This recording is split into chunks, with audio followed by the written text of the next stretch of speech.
Sairam, everyone. Sairam. So, just to start off, I would like to say a few things about this housekeeping, I would say. Many of you have informed us that you are unable to speak, unmute yourself and speak. This problem of unmuting and speaking is only prevalent among people who are using the phone to connect. You are dialing a number and you are putting in the code for the meeting and then you are attending. So that means you are using your phone, either the cell phone or your home phone, and you are unable to speak. So the way for you all to unmute yourself is to press star and 6. So when you press star and 6 on your phone, the phone will state you are unmuted, and then you can speak. If you want to mute, you have to press star and 6 and it will say you are mute now.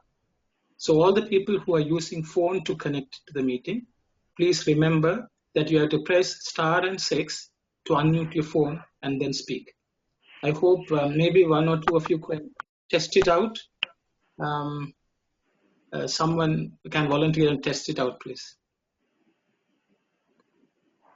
Okay, thank you. Yeah, unmuted. Okay, that's very good. Thank you very much. It's star 6 to unmute yourself and speak. Okay, thank you very much. So so we are going to start the selection for today for our study circle session. But however, I just want there was some feedback from many of you regarding the past study circles. So I thought I would like to clarify a couple of things before we proceed on to today's text. Okay. I think one of the things which we heard from everyone was that sometimes some of the concepts which we are coming across are not properly fully discussed and studied. For example, there was the 9 types of devotion which came up in the selection last week, where Swami had just listed the 9 types of devotion like Shravanam, Kirtanam, Vishnu Smaranam, and so on. We just went through them briefly, just to explain what the terms meant for those who may not be familiar with it. That's all we did, and we did not dwell on them too much. Because I thought I said a separate study circle may be needed to discuss the 9 types of devotion, because that's a very deep and very vast subject by itself. And not only that, whenever we discuss any point, it may be nice to have what Swami has said in front of us, and all of us read the same passages from Swami's discourses. Otherwise, what happens is all of us would have read and learned about some of these concepts elsewhere, and we may have our own understanding based on those readings. And then when we start talking about it without directly referring to the material, there's a potential for us to sometimes debate and discuss and argue and may not have a proper understanding. So that is the reason we did not dwell on some of those subjects in detail. But what we would do is we are going to identify some of these areas and then collect Swami's teachings either from the discourses or from the Vahini series, and then we will circulate that material and then we can discuss. Actually, so 9 types of devotion can be a topic which we can take up after we complete the current selection of Swami's discourses. I hope you all agree, you are okay with that approach. We are just trying to see, not only that, sometimes what happens is we go off on a tangent and into a completely different topic than the topic at hand. So we were trying to avoid that as well. I don't know, for some reason, someone is not, if you all can mute yourself, it will be a nice place, because there is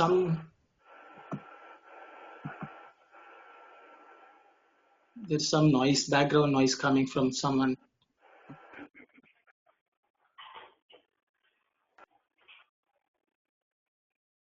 Okay, thank you. So, and I also wanted to comment on a couple of things, because I think there was a couple of questions asked and we did not discuss them.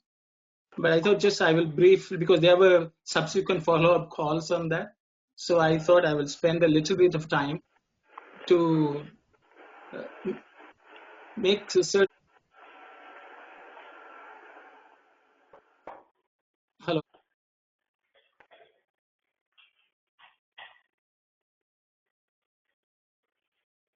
So, 628 0525. And then when it one. Sairam, I think one of you is talking, but you have not muted. Thank you.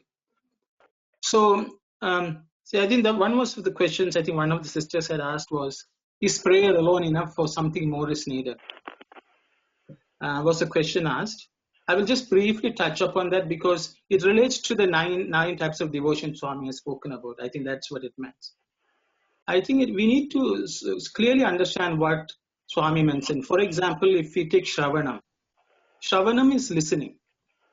So we, for example, we may listen to a discourse, we may listen to some story or an experience of Swami, and then we feel we are practicing that spiritual practice. Is generally we tend to think. But that is not all. Because Shravanam means, Swami says Shravanam has to be followed by Mananam and Nididhyasanam. Mananam is recollecting and pondering over that. And the third one is Nididhyasanam, that is putting what we have learned into practice. So when Swami says Shravanam, all these three things have to be done. Not only the time when we are sitting down and listening, but we need to recollect, contemplate on it, ponder over it. And that is Mananam. And then we need to put it into practice in every single thing which we do in our life. You can listen. Once done. Study circle. Sairam. Anyone on the phone, can you just press *6 to mute yourself also, please? Thank you. And so that is Shravanam. So Shravanam does not mean sitting and listening and the job is done. No, it is a lifelong process. If we take, for example, Kirtanam, Kirtanam is singing the name, glory of God. So if we may think, we are attending bhajans, so we are practicing Kirtanam. In Swami's words, Kirtanam doesn't stop with just singing the bhajan. The reason we sing the glory of God or even his qualities, characteristics, and so on. But what else should we do is a question which we could ask. For example, if we say, "Oh Lord, you are very compassionate," or Daya Sagara, you are the ocean of mercy. If we say that, in our own life, we need to practice that quality also. We need to recognize God is like this, so I also should try to practice this. So I also should have compassion. I should need to cultivate compassion.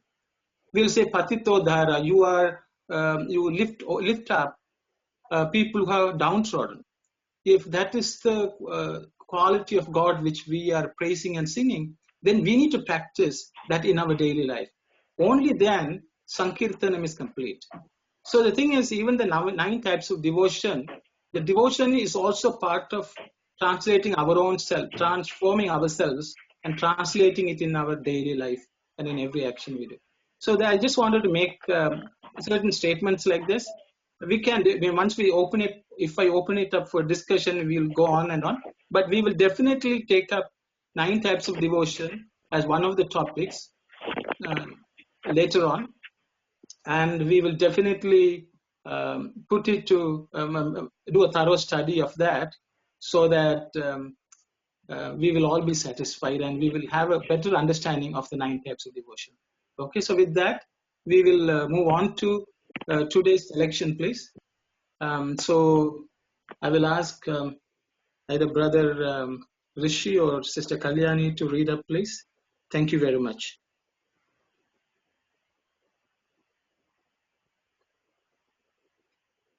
Rishi or Sister Kalyani, one of you, can you read, please?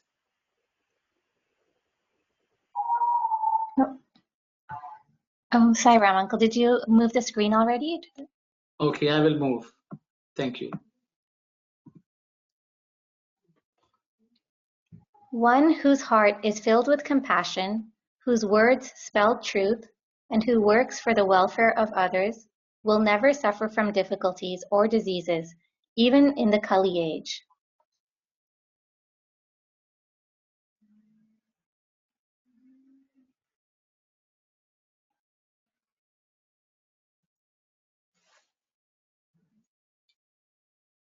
So I will, can someone share what your thoughts are when you read this verse of Swami?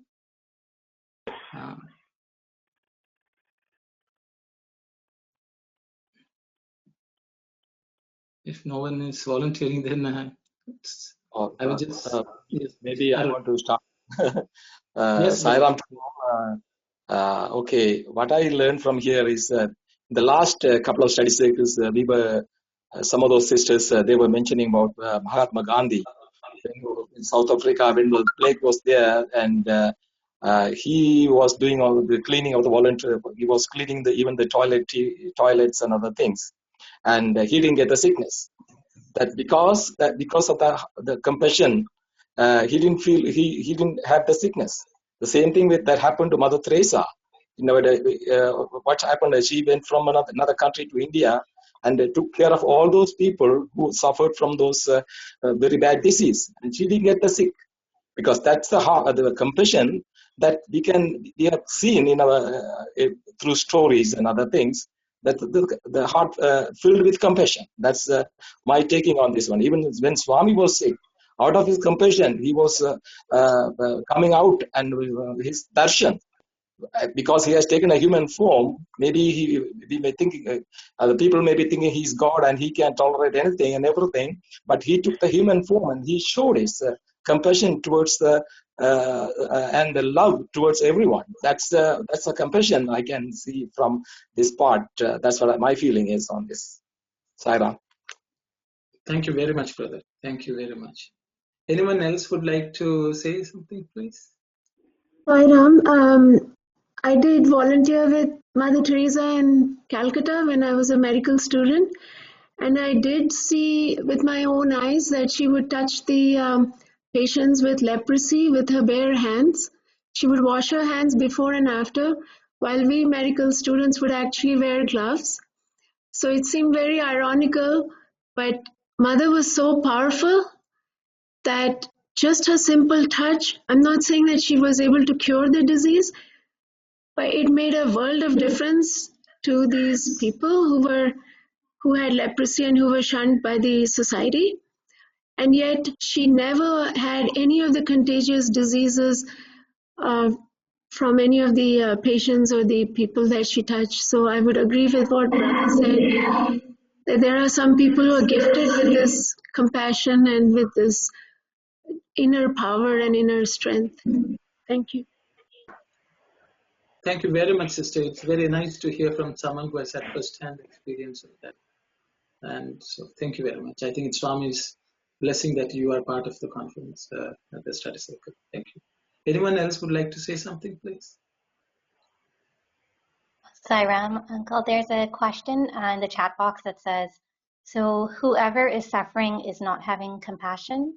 And I don't know if my interpretation is correct, but when I read that sentence, it says, these people will never suffer from difficulties or diseases, even in the Kali age. So I think Swami's saying it's not that they won't get difficulties or diseases. They may get difficulties and diseases, but they won't suffer from it. Thank you, Sister Kalyani. Very nice. That's very nice. Anyone else would like to add something, please? I think what it means is you will get the strength from Swami to get through it, whether, if you're a believer. Thank you very much, sister. Thank you very much. Very nice. So I think, I want many... So to sorry, jump in. brother. I want to jump in again. What happened to Ramana Maharishi? He had cancer, and everyone was thinking he's suffering from cancer, but he didn't bother about it. That's like the sister was mentioning. We think they are suffering, but actually they don't.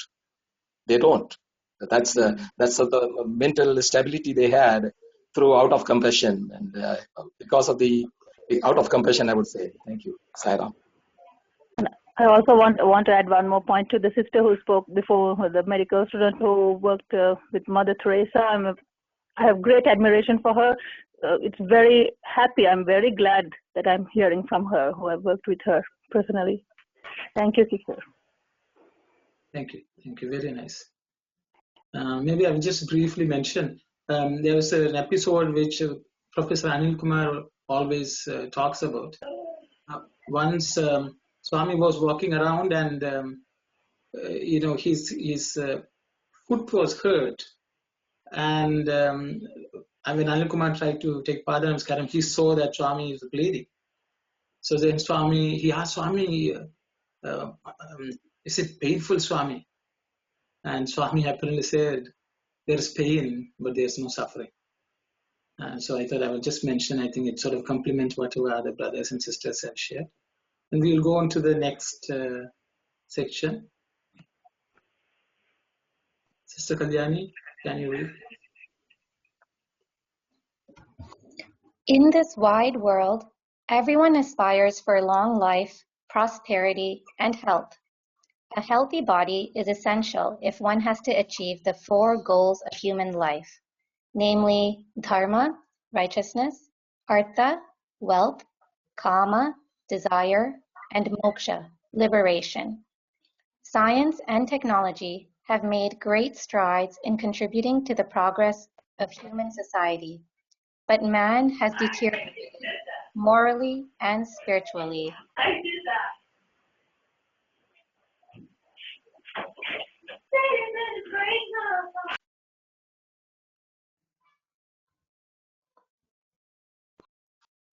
So can anyone share your thoughts, please, when you read this? What thoughts are coming to you? What's your impression? What does Swami want us to understand from this?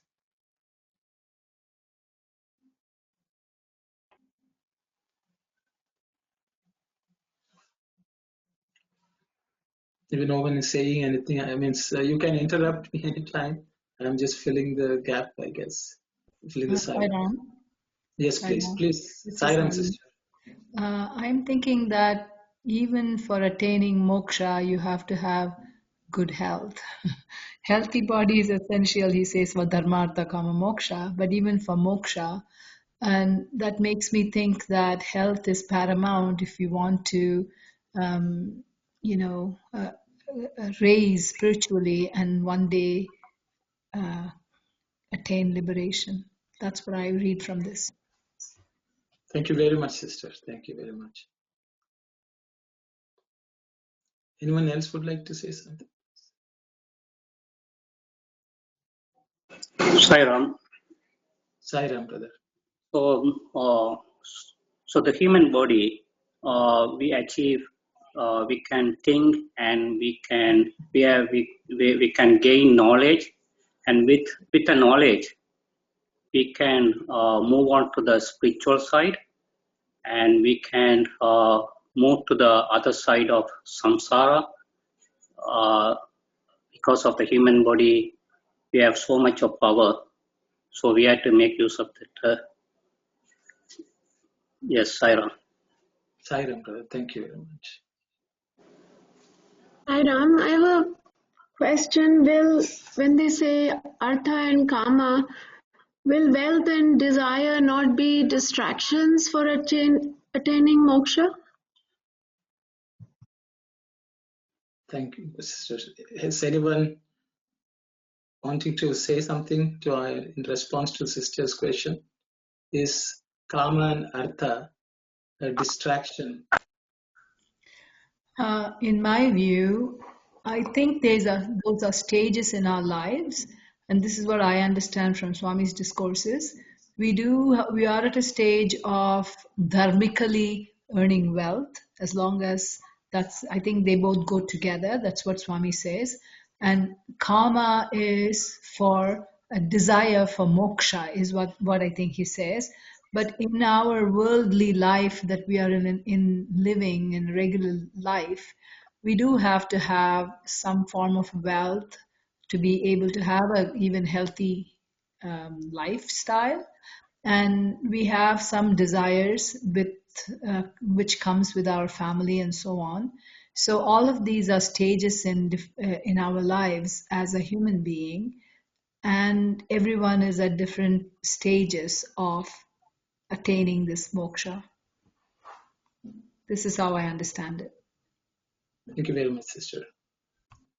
Sai Ram. Sai Ram. What I understand is this dharma, artha, kama, and moksha. These are everything must be put together and interdependent also.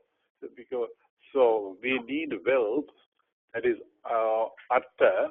So to achieve, to accumulate or to get wealth, we have to follow the right conduct, the righteousness. So the righteousness is very important in every aspect of life, whether we are making money or whether we naturally everybody will have some desire, because we must have desire, because without desire we cannot function. So desire is also very important. Hello, we must have moderate desire. Then after fulfilling this righteousness and artha, wealth, and karma, only we can aspire for our liberation. Thank you. Thank you very much, brother.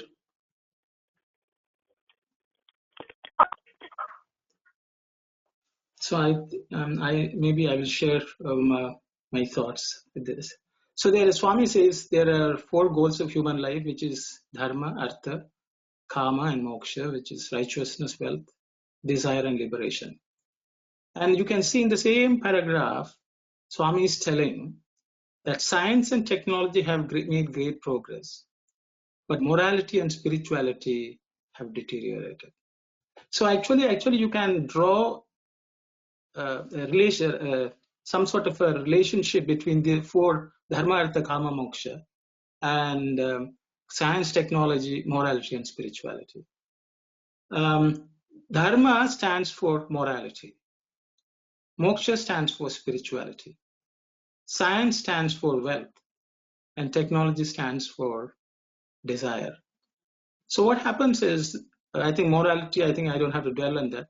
Science it's knowledge. See, the artha does not mean money alone. There are all kinds of wealth which man can possess. Even spiritual wealth is also artha. Dharmic wealth is also artha.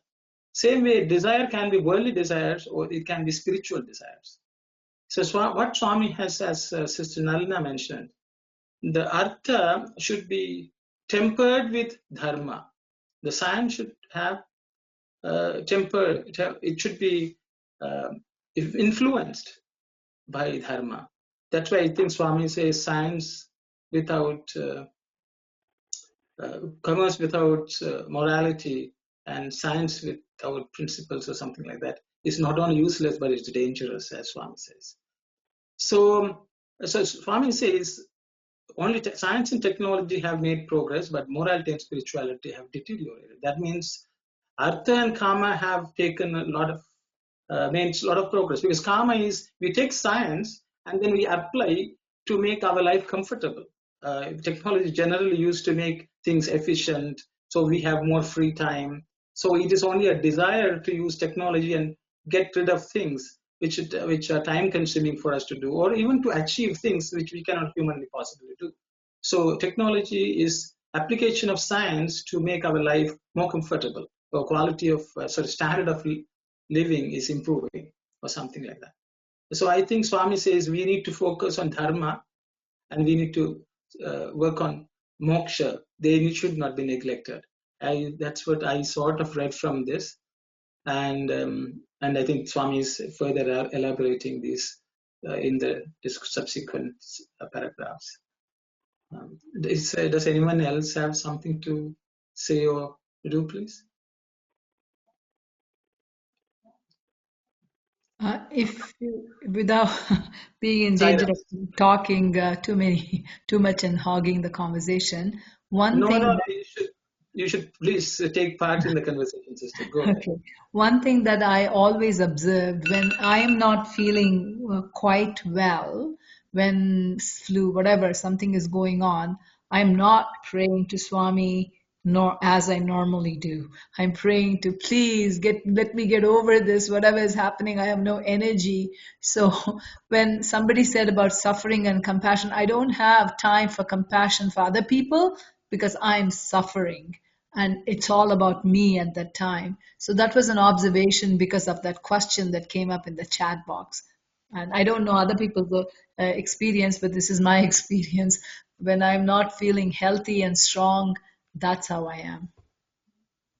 Thank you very much, sister. And sister has also put the full quotation of Swami's education without character, science without humanity, and commerce without morality is useless and dangerous. Thank you very much, sister. Thanks for your contributions. Please, everyone should be feeling free to talk, please. Don't think, none of you are taking too much time anyway. Even if you can spend a minute or two to share your thoughts, it will be wonderful. Okay, thank you very much. We will go on to the next paragraph, please. Sister Kalyani. Among the four Vedas, the Atharvana Veda is the one that has given the science relating to longevity, known as Ayurveda. Ayurveda transcends time and space and is valid for all places at all times. It relates to the spirit, mind, and the body, and has an integrated approach. The allopathic system came much later. It is based on an objective, external approach, while Ayurveda is subjective. Both have to be coordinated for better results. Since Ayurveda is subjective, it is more efficacious than the allopathic system. There is a superior artistic sense in Ayurveda. Thank you, sister. Can anyone share your thoughts, please?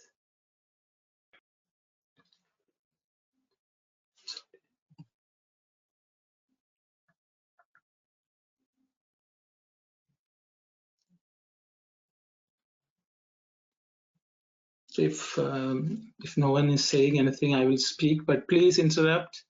I'm just filling silence, that's all.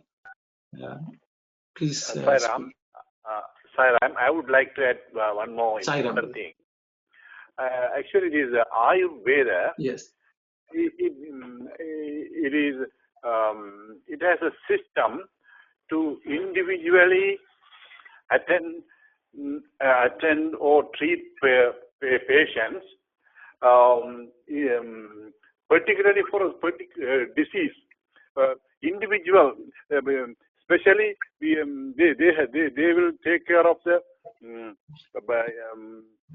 situations of body and their environment and their mind state and their time also. These three are taken into consideration before treating a patient. That's what Ayurveda is telling.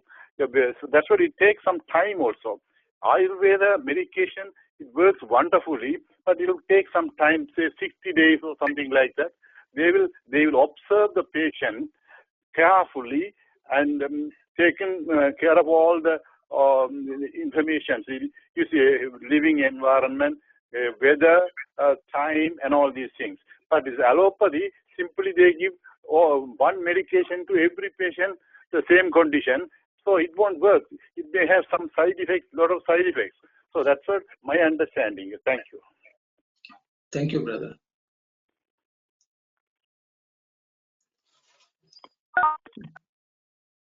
So if no one else is speaking, I will fill the time. As I think the first statement Swami says, Ayurveda, the Vedas. You should understand that this passage, this selection is from a discourse which Swami gave to a conference of cardiologists in Puttaparthi, which was arranged in Puttaparthi. So most of the doctors were from the allopathic system. And you understand that Swami has established 2-3 allopathic hospitals. So when the doctors came, Swami spoke to them. So he says from the Vedas, Ayurveda comes from the Vedas, because Swami has taken it upon himself to re-establish Vedic knowledge. And so he says Ayurveda is from the Vedas. And it's valid for all times, all places, so that it is not for a particular region.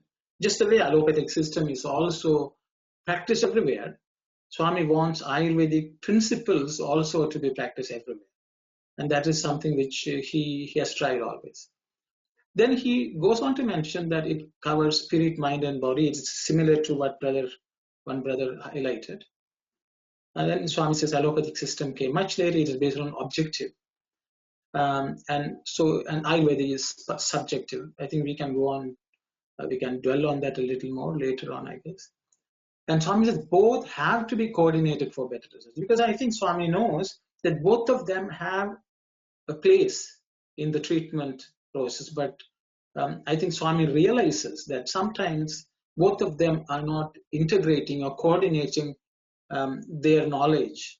I think for two reasons. One is the allopathic doctors don't have a good understanding of Ayurveda, and Ayurvedic doctors don't have a good understanding of allopathy. And I think Swami is trying to break that barrier. And he says both have to be used for it to be for better results. I think for Ayurveda, also it has to coordinate with allopathy for better results, and allopathy has to coordinate with Ayurveda for better results. Because Swami says subjective and objective have to be coordinated. And I think that's what Swami says. And because I think the audience is allopathic doctors who don't have much exposure or knowledge about Ayurveda, and I think Swami goes on to say that the artistic sense present in Ayurveda is superior. I think which is similar to what brother said, that it sort of looks at each individual. Art is something which you cannot scientifically predict, but once you look at a patient holistically, and there's a sense of art. It cannot be broken down by science and say why it is so. It's a relationship between the doctor and the patient, I guess. I think those are things which Swami wanted to highlight. I don't know if I will open it up for others to come in, please.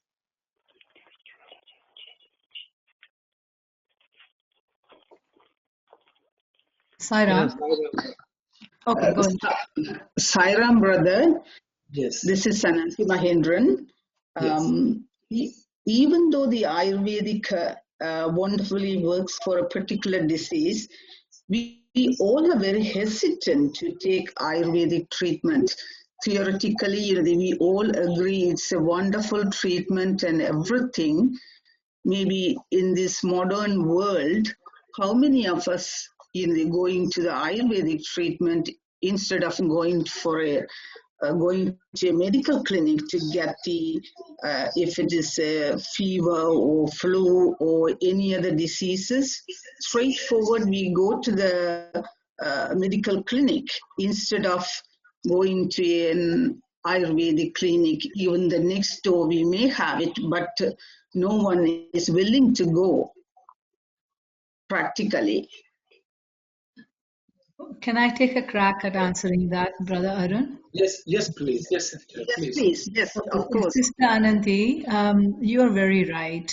I know there is proof that for chronic illnesses that most of us are facing, much of the population is facing, Ayurveda works, and like one of the brothers said, it takes longer, but anything that is longer is a permanent solution.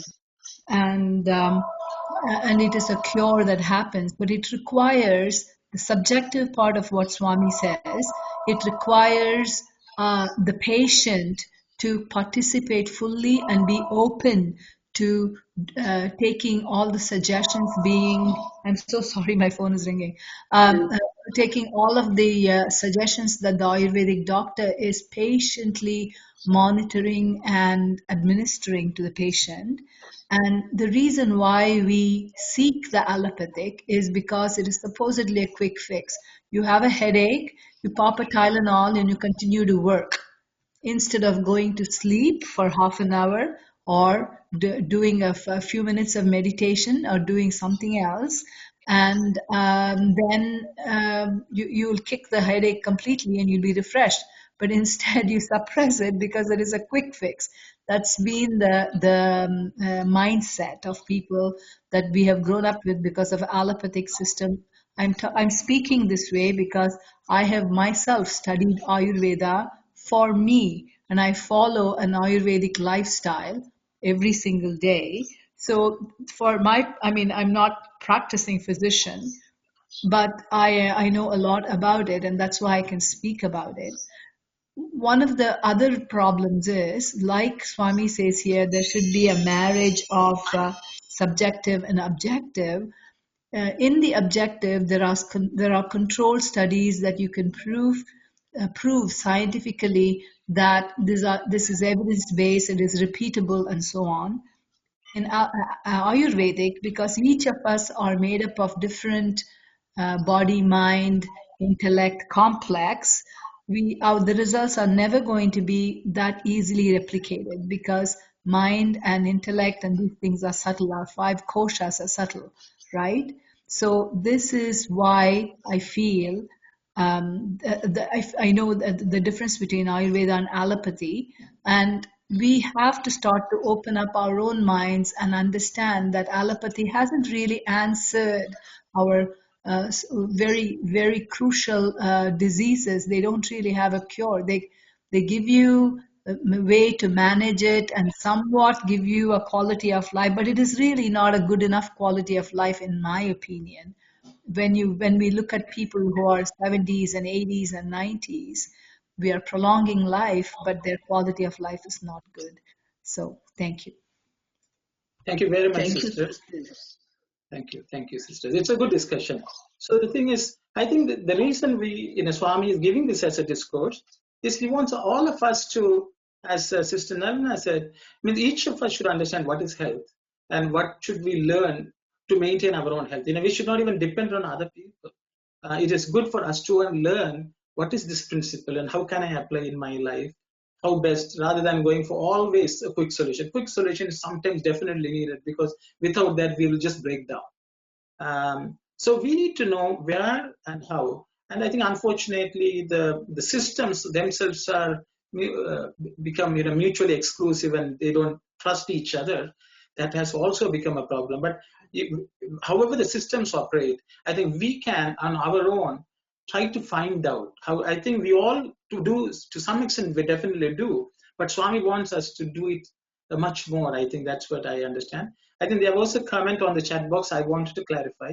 One sister had said, this passage is selection is very long. Are we trying to rush? Because of that, she does not want to interrupt.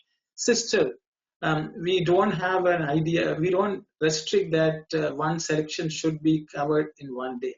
We may take 2 or 3 or more sessions to properly, fully understand to our satisfaction. So definitely, please do take part. Sister Vasudha, I think you are from a medical field, so definitely your views and perspectives will be definitely contributing to the discussion.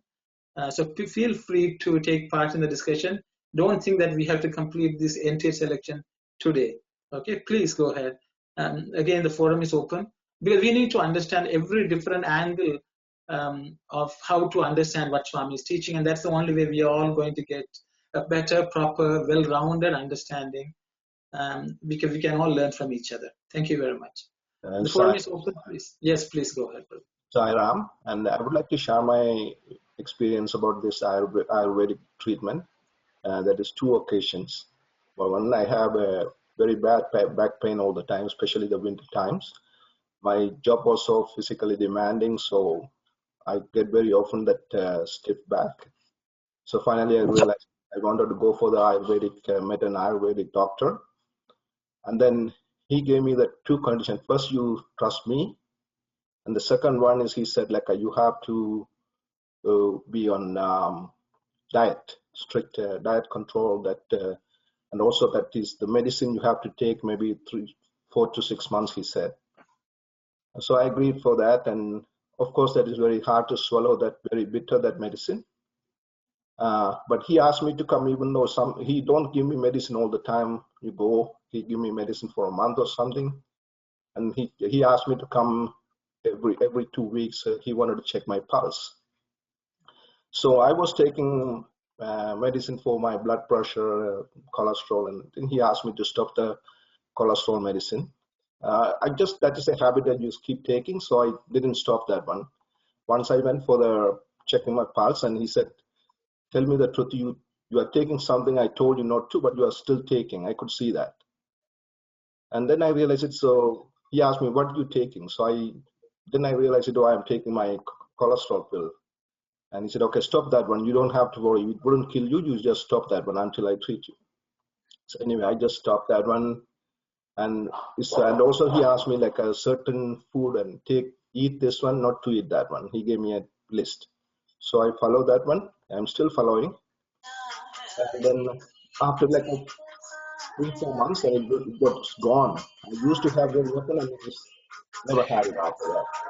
Even if it comes, it goes very quick because I keep taking this, because it's homemade, that one. We can make it ourselves, that whatever he suggests, keep taking. And the second one, I had a gallbladder stone. And once I went to the emergency, and that day, like the surgeon was like, somebody fill it up. So that person doesn't want to do the surgery. They said, you need a surgery, but you come back another day. So I went to the family, you go to the family doctor, tell that one, make an arrangement for that.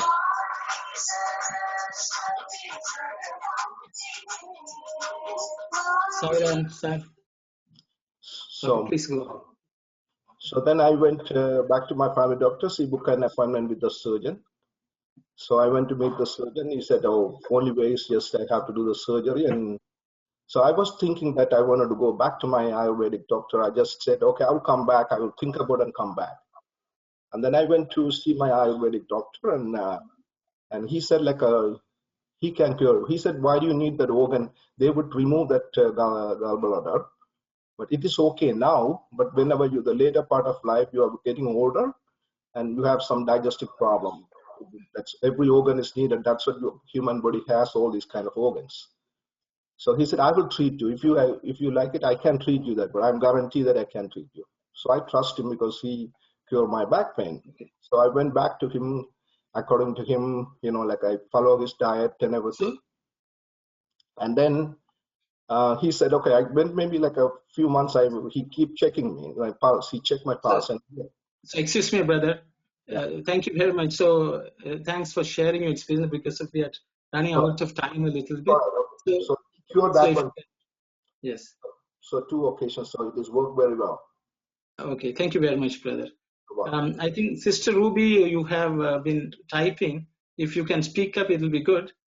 If you can speak, it'll be good. If not, I will read out.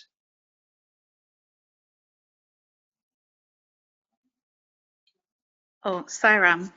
Sairam, sister. I just wanted to say, in my mind, the Ayurvedic and allopathic systems shouldn't be seen as different systems. And even in modern medicine, the WHO defines health as complete physical, mental, and social well-being, not just the absence of disease or infirmity. And so I don't think we should look at these 2 principles as 2 separate things, but they have to be, as you've mentioned before, combined together. And I think the WHO definition of health really summarizes that nicely. Thank you very much, sister. Thank you. Sai Ram. Sai Ram. Oh. Yes, Sai Ram, yes, Sister Vasudha, please. Yeah, I agree with Sister Ruby. This definition has been there since end of World War II, which was just like now, right now, in the perspective of coronavirus, the whole world is being affected by this. So at the end of World War II, and remember they had World War I a few years before that. That's when World Health Organization came up with that definition, which was which talked about holistic medicine. However, it is called allopathic medicine, and like one of the sisters alluded to previously about headache, you get the paracetamol or Tylenol or whatever, and you feel better right away. That aspect of allopathy has probably been used and abused and exploited, forgetting that there are all these other concepts that Sister Ruby alluded to. So the headache is just one symptom of numerous diseases. I know there's a lot of physicians, dentists all logged into this forum here, but it is a symptom of numerous diseases. It can be anything from the eyes and ear, nose, throat, to dental, to even backache, referred pain, a lot of that. But at that moment, like Sister Nalina Kumar said, you want that headache to stop because you can't focus on anything else.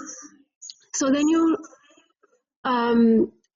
reach out for the allopathic system. However, to delve deeper into this, when you try and see what is actually causing the headache, which can be anything from mental stress to pain in any part of the other parts of the body as well, that's where Ayurveda would help you to go on a inner discovery of your inner health. And I agree with what Sister Ruby said, like, and also in the previous paragraph, you stressed on that both of these systems have to be coordinated for better results. This is the Easter break, and I was reading the passage from the Bible to my kids, and there was some mention of leprosy, and also if you've seen biblical movies and stuff, actually there was a lot of interaction between lepers and Jesus Christ. So leprosy is a disease that's been there for many centuries. However, the real treatment, rifampicin, came only after World War II. That was from allopathy, and it helped to serve as a cure. Another thing, smallpox. Actually, my own grandfather's brother practiced Ayurvedic medicine. And many of my relatives have smallpox scars on their faces, including my mother's brother. Many of us who've been born in India, we had smallpox vaccination. Even though smallpox had been there for centuries and it caused many pandemics, actually, just like coronavirus is doing now. It was a vaccine, which is a type of preventative medicine that actually helped eradicate smallpox. As recently as 1979 or 1980, so even until then, smallpox was prevalent in the world. So just with the current relevance of coronavirus, Ayurveda might probably help us to have our inner stability and not suffer from the fear of the virus or the virus itself as much as like they're saying, the fear of the virus is itself causing a lot of suffering. But if they do come up with a vaccine or they're talking about chloroquine and other medications, then that would be the allopathic aspect. But an integration of both to maintain your stability internally and externally. Sorry that was long, Sai Ram. Okay, thank you very much. Brother Shui, you want to say something? Just to add that I chatted that, Arvind, it is nice to know that we have one of our Sai brother, his name is Dr. Ravi Shankar Polisetti. Probably you might know, he is also a student of our Bhagavan. and he is practicing Ayurvedic, and he did a lot of research. And recently, he was interviewed in our Radio Sai also. There are some chronicles. If anyone is interested to know more depth into the subject of and what his conversations with Baba and all, it is nicely presented. So, thank you. Thank you, Brother Suri. Thank you. So anyway, thanks for everyone bringing up various points. As you can see, what Swami, just a few comments to whatever was stated. Yes, who definitely has identified all aspects of health as health. I don't think there's any argument. But the way it is practiced in the allopathic world, at least, the doctors generally don't have an approach to strengthen the mind, and that there are no practices which are evolved. Even sometimes, even if the doctor knows meditation is good, or even prescribing vibhuti is good, the system does not allow, because it may be even considered malpractice or not following the code of practicing.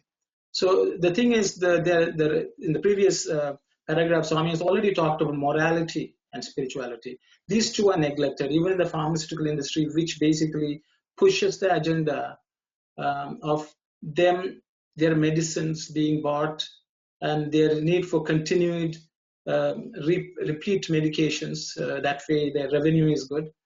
There is, to a great extent, there is some lack of morality. It's commerce without morality, as Swami would say. I think even if we know, then we live with that kind of acceptance. And I think Swami wants those things to break down. And I think, however the systems are going to function, we cannot worry about it. But as individuals, we need to understand that the body is only one aspect. The mind and the spirit also have to be looked after for overall health. I think that is the point in which Swami is talking about. And I think with that, we will go to the next paragraph at least. Brother Arun. Yes, please. Yes, Brother Naveen. Would you mind if I interject? Because I remembered something of couple of Swami's sayings when you talked just now. Swami says, doctors and healers only treat. It's only God who can cure. That's one saying. And in one of the medical camps, one of the doctors in Prashanti, he had an interview with Swami, and he said, Swami, we give all the medications and do everything for these villages, but we run out of medications and we don't know what to do. We feel really bad. And then Swami said, well, what do you do when you are an eye surgeon? What do you do if someone comes to you with a kidney problem? And then the doctor said, well, we will refer him to a kidney specialist. Said, yes. So same way, you give vibhuti to those people, then you have referred them to me. When you run out of medicine, you just give them vibhuti. That's what Swami said. Thank you very much, sister. I will take charge, he said. Very nice, very nice. Thank you. Thank you. So we'll go on to the next paragraph. I think it's a similar subject, so I'm sure we can continue the discussion. Sister Kalyani, please. Doctors have to realize the distinction between subjective and objective approaches. The latter has an external outlook, while the former has an inner view. The object is a reflection of the subject. Without realizing this relationship between Ayurveda and allopathy, doctors are wasting their time in arguments.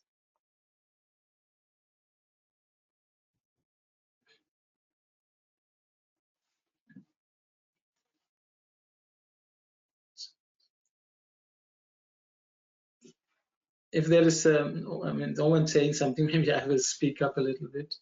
Please interrupt and say whatever you have to say. I think, I will just go back to the previous selection which we discussed, previous few selections. For example, Swami has said, sing bhajans and it will eradicate disease. That is a very spiritual approach. The reality is, how many allopathic doctors would accept it? or whoever is practicing allopathy. They will say that is not clinically proven. People may stop following other practices which allopathic doctors are recommending, and this is misleading people, is what most people would say. We ourselves may not have that much faith. Just the way I think one sister said, sometimes we don't want to wait too long. We want a quick fix. Just the same way, we ourselves are not necessarily, so though all of us speak about it, we don't have the level of faith. The reality is, if you're doing sadhana, it may have to be done over a long period of time. We had to be really sincere. We had to follow all the discipline which it requires. Sometimes we don't have the patience for that. And we don't even have the faith. And if somebody says, many people say this person is misleading, this person should be somehow stopped from, misleading people. So that is the type of argument, debate which Swami is talking about here. Even if people say meditation can cure you of certain ailments, people will say it is not proven. There is no study. It cannot be proven. So I think Sister Nalina has already mentioned subjective areas cannot be studied empirically. But it is possible. There are people who have benefited. So I think that's the type of acceptance which Swami is trying to push for among everyone. No one should, say your system is bad, my system is good. It is the same thing like any different religion. Different religions say, you follow this religion, you will reach God. But people of one faith will say that your faith will not work.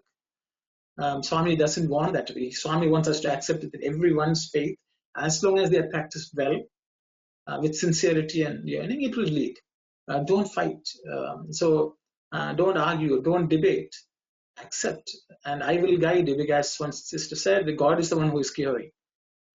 We need to understand that. And I think those are some of the points that I will talk about, because one is subjective. It can only be felt inside. The other one is objective, which can be observed and verified with our senses. And thank you very much. I think, Brother Arnold, there is a key punch point here. It is inner and outer. The most of the diseases, Baba said, is acquired because of the basically we are not following what we are supposed to do. We're not living the dharmic life, and we are eating wrong food, or maybe we are generating a negative thoughts. These are all the reflects as the diseases. So one takes you inward journey to settle that, so that an example of the outward is, suppose if you met in an accident and the blood is bleeding, you cannot use the Ayurvedic medicine at that time. You need an allopathy doctor to stretch and properly control the stuff. So there are really the two different aspects here. So the one is supplementing the other. So you cannot use only the Ayurveda in all situations. You cannot use allopathy in all situations too. So if the person is suffering from the long-term ailments related to the food habits or any other habits, which result in sleeping problems, any disorders in the body, probably taking the better diet. And our other brother also experienced about the Ayurvedic in two of his situations, like changing the diet and certain things, which is good. You didn't need to take a pill to cure something, and then it produces then another disease, another side effect in your body. So we had to complement each other here. So that's what Baba is saying. That is, we had to marry this, and we had to use appropriately where to use allopathy also. Thank you. Thank you very much, brother. It's wonderful. Should we go to the next section, please? We have 15 minutes left. So I think there are some comments. Somebody says someone believes Ayurveda and it has helped during the COVID lockout. That's what she says. And Nalina says an Ayurvedic formula for building immunity: boil water, turmeric powder, neem powder, ajwain, pepper, and few leaves of tulsi powder, and lime and honey.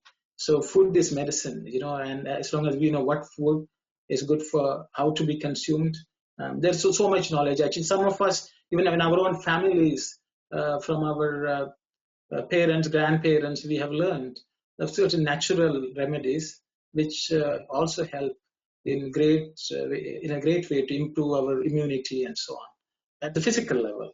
Okay, thank you very much. We'll go to the next paragraph, please. Sairam, sister. Ayurveda affirms that purity of mind is more essential for one's health, while allopathic doctors do not consider the mind as so important. They give importance to the eradication of disease, causing germs, and consider this as the only means to cure diseases. This does not take into account the role of the mind and the spirit in the eradication of disease. Allopathy is based on external knowledge and experimentation, while Ayurveda is based on inner knowledge and experience. Thank you very much.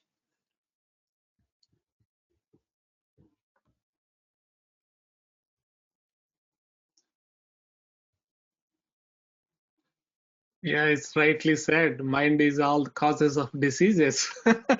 Purify the mind to the spiritual practices. Nice. Yeah, Subuna here. Yes, sister.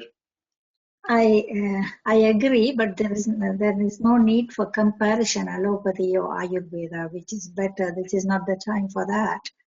But what I think, allopathy works well on an emergency.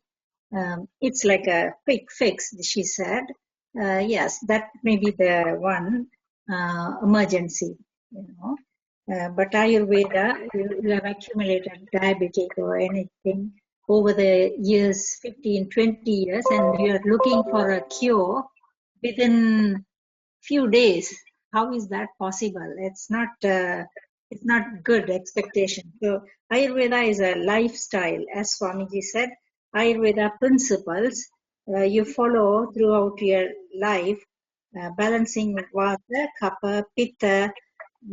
You don't have to worry that much. So everything is based on balancing of the Vata, Kapha, Pitta, on 5 elements of the body.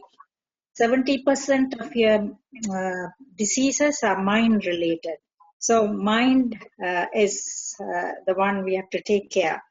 And one more thing, someone said that they don't believe on, people don't believe on chanting, prayers and all, because thoughts, it's a waves, right? It's a wave, travels. So thoughts or your speech, when I'm talking to you, it's coming through the waves, right? So it comes back to you. So that's how we have, everything works. We have to have beliefs on all the system. We can't just blindly say, that's not good, this is not good. We have to analyze, and this is my opinion. I don't take any allopathy medicine. I even stopped going to the doctors. But I don't want to say others also don't do that. But do something else. Go see an Ayurveda doctor, or you go to whatever other lifestyle changes. So many things I did. It works for me. I'm trying to. When I looked at people taking 10 tablets together, that is the reason I stopped going to anywhere. I don't believe. I know there are so many side effects on allopathy.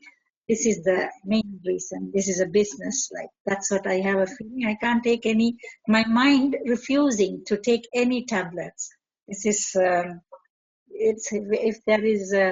If you think you can do it, you can do it. That's all. Thank you. Okay, thank you, sister. I think I would like to just mention a few things here. Swami is talking about the principles of Ayurveda. If you really look at the practitioners in the modern day world, one has to question whether they are practicing their principles of Ayurveda. So I think, some of our discussion is about the doctors, and I would like to steer away the conversation from the doctors to the principles.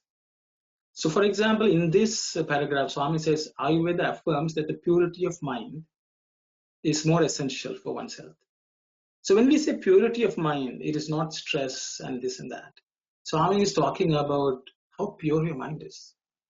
Does it have the qualities of Kama, Krodha, Lobha, Moha, Mada, the 6 enemies of mankind?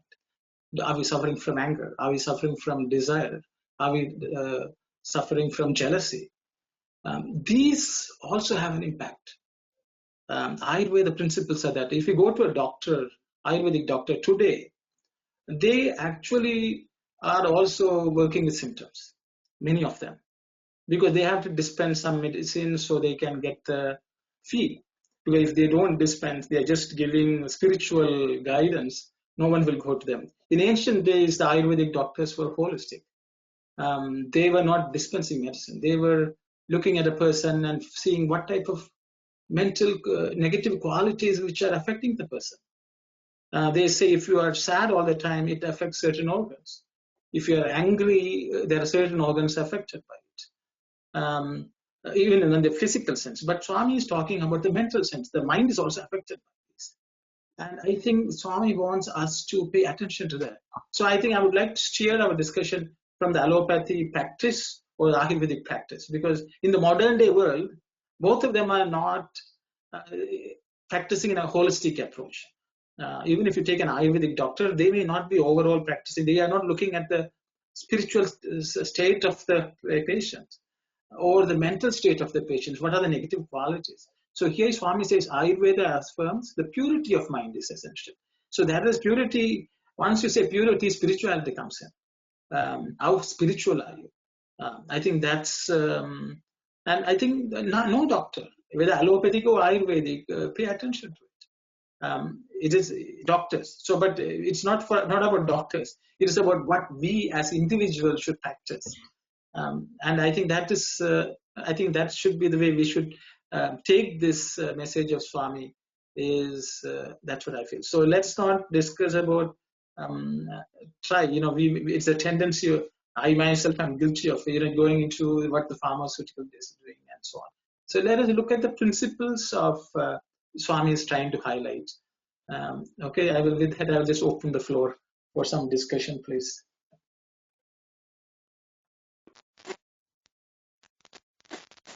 Sairam. Sairam, sister. Sairam, yeah. I think everyday life, we all depend like Ayurvedic and allopathy. Both we are believing and doing in everyday life without knowing, I think. When we get the flu symptoms, we don't go right away to the allopathy medication like that. We do our grandparents, whatever they teach us. My own grandpa is Ayurvedic doctor. My brother is allopathy doctor. But we go both, I think we listen to the both advice and both the situation and everything. Before the brother was talking, the accident happened, we had to stop the bleeding first. In my own life, I had 3 accidents, but I believe in allopathy first. Then now is still I am suffering and going with Ayurvedic. I think both we are in our life, we are going, I think. Saira. Okay, thank you, sister. Then I would like to, rather than, what are the principles and how can we apply, I think I would like to discuss rather than, whether we take allopathic medicine or Ayurvedic medicine. Swami is not talking about medicines here at all, as we can see. Swami is talking about our approach and the principles which we have to apply in our own life. I think let us discuss that, because I think we have discussed quite a bit about Ayurvedic practice and allopathic practice. Swami wants us to look at external versus internal, experience versus experimentation, and how can we improve our immunity. And I think if we take that away, I think that will be a better approach rather than, do I go to the allopathic doctor or Ayurvedic doctor? It's about what type of practice am I going to do? Each time am I going to depend on a quick fix, or am I going to work on Swami's spiritual guidelines? Taking sadhana more seriously, so that which will clear our mind, put us in a better state of mind, an elevated state of mind. And what does it do to me, to my own health? Even when I'm suffering from pain, am I able to functioning as best as I can? And I think that is what we should take away from this. It's my personal feeling. I don't know, I will just open up the floor, please, if anyone wants to say something.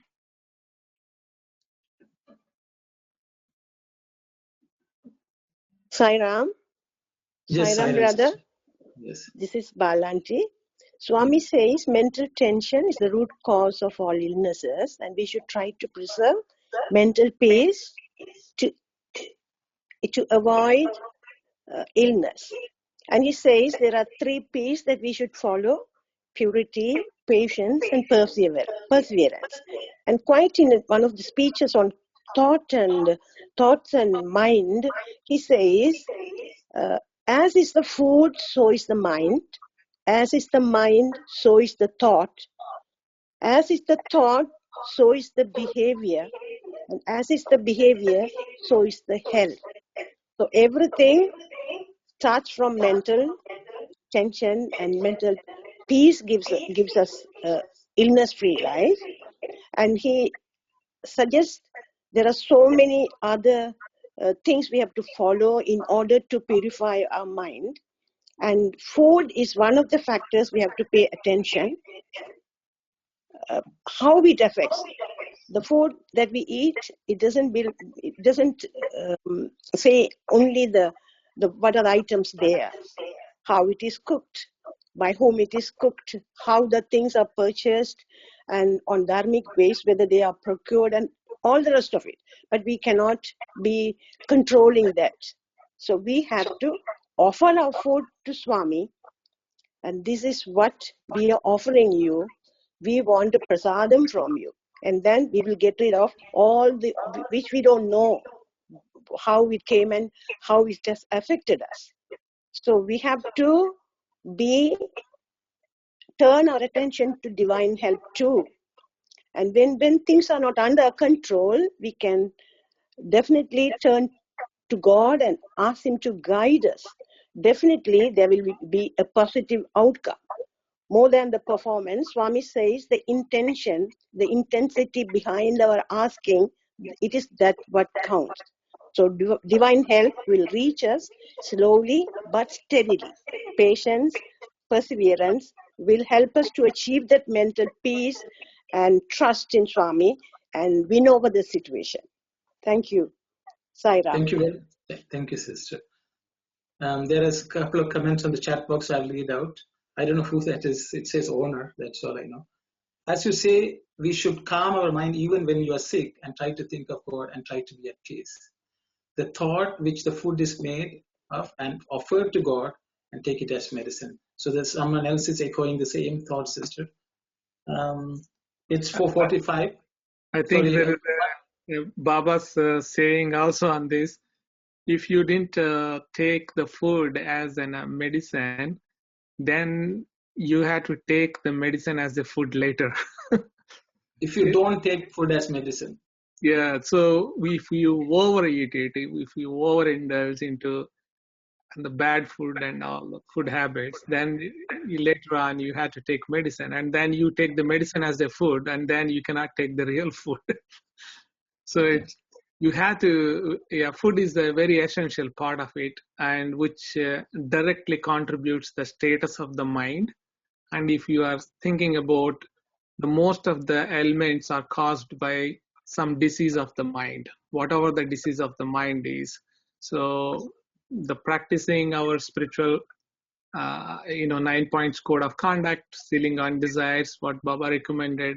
So those are the ones actually keeps us the healthy, vibrant mind, will give you the vibrant body to function and to attain that liberation. Thank you very much, brother. Sairam, everyone. It's 4:45, and we will be continuing this selection next week as well. So I'm sure if you have any thoughts, you can definitely share it during that time. It was wonderful to have many of you participate today. I really enjoyed it. Enjoy all the discussion and the views, and I hope all of us picked up something. So we look forward to next week as well.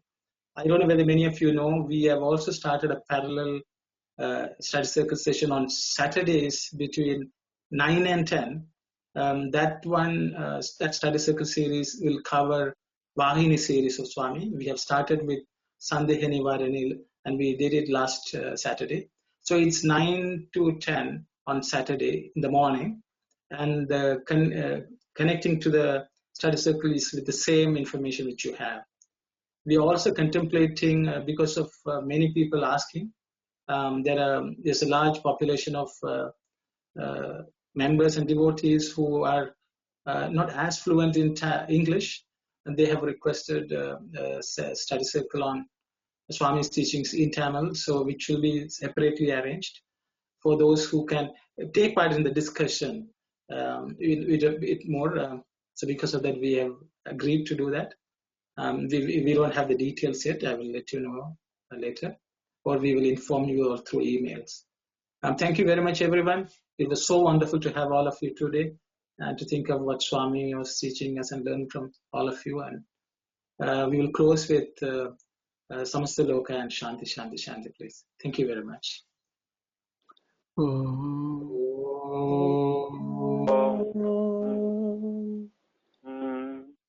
Samasta Loka Sukhino Bhavantu. Samasta Loka Sukhino Bhavantu. Samasta Loka Sukhino Bhavantu. Om Shanti, Shanti, Shanti. Hey, Sairam. Thank you very much, Sairam. Sairam, brother. Sairam. Sairam. Very nice. Very nice. Thank you.